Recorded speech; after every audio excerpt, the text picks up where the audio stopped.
राजनीति विज्ञान के विद्यार्थियों, नमस्कार।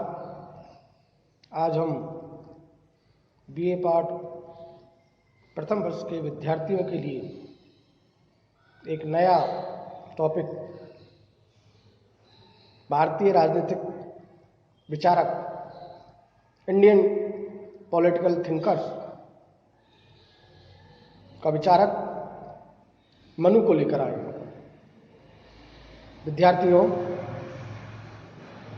मनु का जन्म कहाँ हुआ और कब हुआ, इसके संबंध में कोई ऐतिहासिक प्रमाण तो नहीं है, परंतु जैसा कि जनश्रुतियों में कहा गया है कि मनु ब्रह्मा के पुत्र थे और संसार में मनुष्य के रूप में प्रकट होने वाले प्रथम पुरुष ब्रह्मा के मानस पुत्र स्वयंभू मनु ही थे।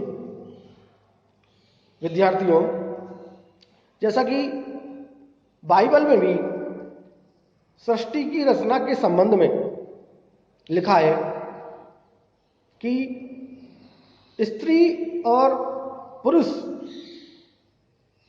की जो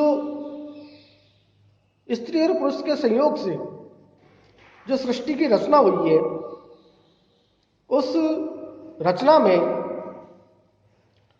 भारत में प्रथम पुरुष के रूप में मनु को तथा स्त्री के रूप में शतरूपा को माना गया है। विद्यार्थियों, मित्रों, और इनसे जो उत्पन्न संतान है वो मानव कहलाई। मनु और शतरूपा से कई तेजस्वी महर्षि ऋषि उत्पन्न हुए और इस तरह विद्यार्थियों सृष्टि का विकास हुआ, ऐसा माना जाता है।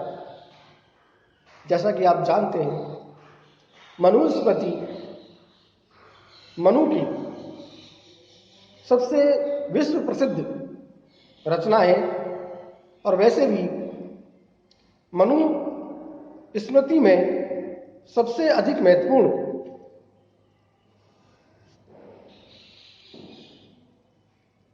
रचना मनुस्मृति को ही माना जाता है और प्राचीन भारतीय राजनीतिक चिंतन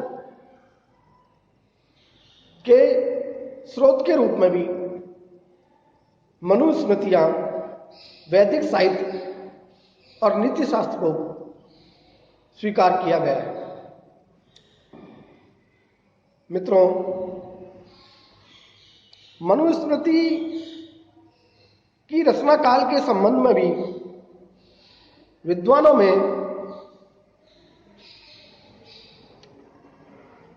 मतों में एकता नहीं है, एक रूपता नहीं है। डॉक्टर वीसी सरकार मनुस्मृति को 150 वर्ष पूर्व ईसा से पूर्व का ग्रंथ मानते हैं। इसी प्रकार हंटर मनुस्मृति को 600 ईसा पूर्व से भी अधिक पुराना ग्रंथ मानते हैं।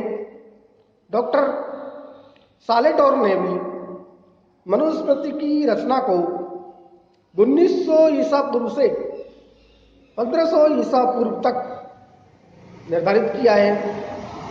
केपी जायसवाल ने मनुस्मृति की रचना को ईसा से 200 वर्ष की बाद की रचना माना है। इसी प्रकार मैक्स मूलर ने इसे ईसा से 500 वर्ष बाद की रचना माना है। विद्यार्थियों, कुछ लोग मनुस्मृति को रामायण और महाभारत के काल की रचना भी मानते हैं। इसके साथ ही यदि हम बात करें मजूमदार और कुशालकर लेखकों की, तो उन्होंने मनुस्मृति की रचना काल को ईसा पूर्व 3110 वर्ष माना है। विद्यार्थियों, यद्यपि इस ग्रंथ की रचना काल के संबंध में विद्वानों में मतभेद हैं और चाहे मतभेद रहे हों, परंतु इस ग्रंथ की जो श्रेष्ठता है उसको सभी विद्वानों ने स्वीकार किया। मित्रों, अब चलते हैं हम मनुस्मृति ग्रंथ में मनु के द्वारा राज्य की उत्पत्ति के संबंध में क्या कहा गया है, देखते हैं। मित्रों, मनुस्मृति के 7वें अध्याय में राजधर्म का विवेचन किया गया है और इससे स्पष्ट होता है कि मानव समाज के अस्तित्व के लिए राज्य एक आवश्यक संस्था है और मनु ने राज्य की देवीय उत्पत्ति के सिद्धांत को स्वीकार किया। मनु राज्य की उत्पत्ति के संबंध में ईश्वर प्रदत्त संस्था के रूप में मानते हैं और कहा जाता है कि राजा में देवताओं के अंश विद्यमान होते हैं। खुद मनु का कहना है कि इस विश्व राज्य को न होने पर महाशक्तियों के डर से जनता में व्याप्त असुरक्षा के कारण संपूर्ण विश्व की सुरक्षा के लिए ईश्वर ने राज्य को बनाया। कहने का तात्पर्य यह है, राज्य को ईश्वर ने इसलिए बनाया है ताकि जनता की वो सुरक्षा कर सके। विद्यार्थियों, इसलिए कहा जा सकता है कि मनु ने राज्य के स्थान पर राजा की उत्पत्ति से पूर्व की अवस्था को भयावह बताया। उसके अनुसार उस समय न कोई राजा था और न प्रजा एवं दंड की भी कोई व्यवस्था नहीं थी। राज्य के अभाव में मनुष्यों में आसुरी प्रवृत्तियां विद्यमान थी, जिसके कारण अराजकता का वातावरण था और सभी व्यक्ति व्यथित थे, आतंकित थे।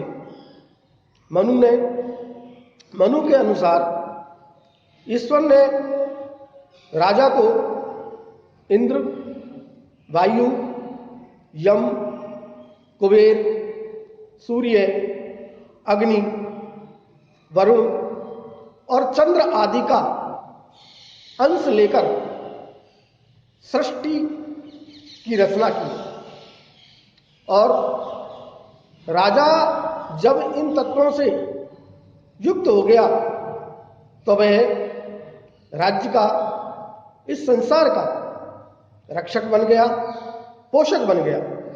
साथ साथ राजा जिस सत्ता का प्रतिनिधित्व करता है उसके कारण व्यक्तियों के द्वारा चुनौती नहीं दी जा सकती।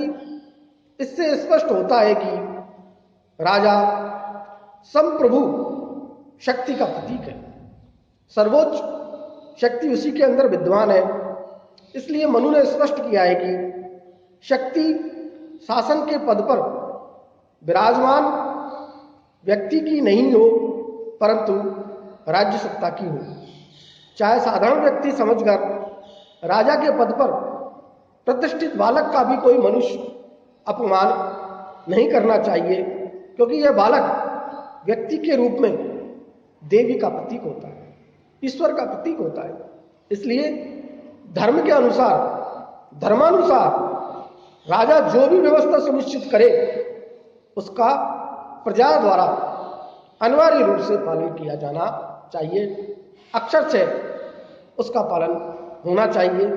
प्रजा को राजा की आज्ञा का पालन करना चाहिए।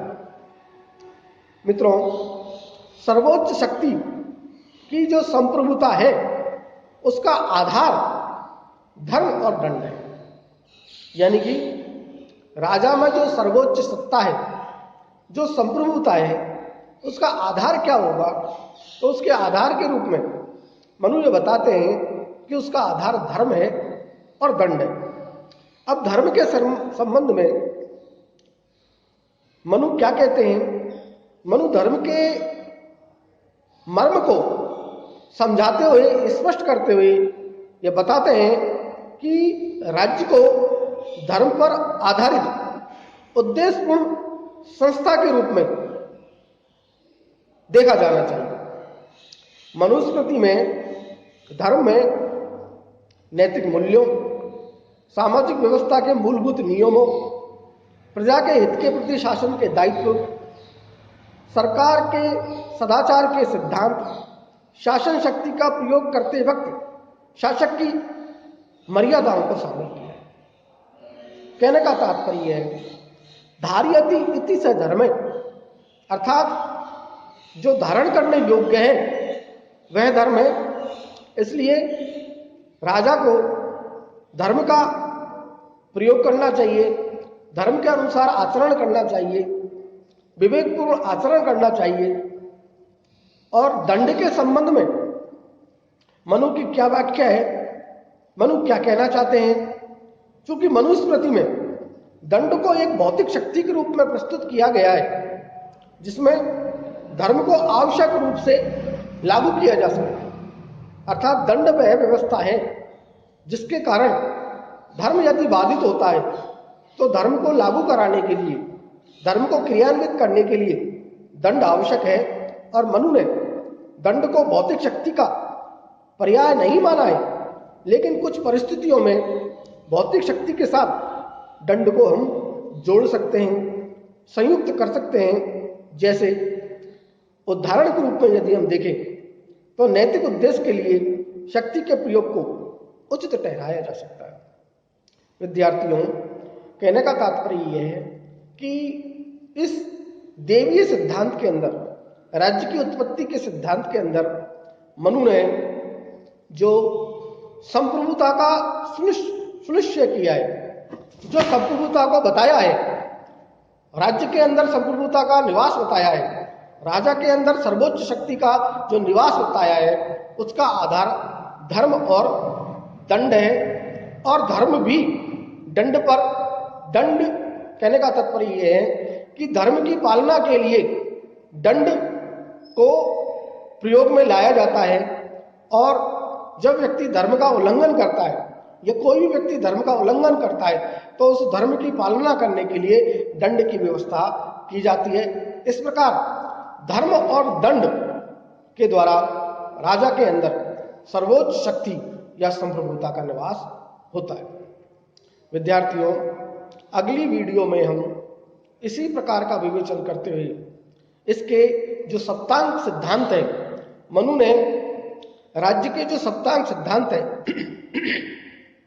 उनका वर्णन किया है, उनका हम बारी बारी से उल्लेख करेंगे। तब तक के लिए धन्यवाद।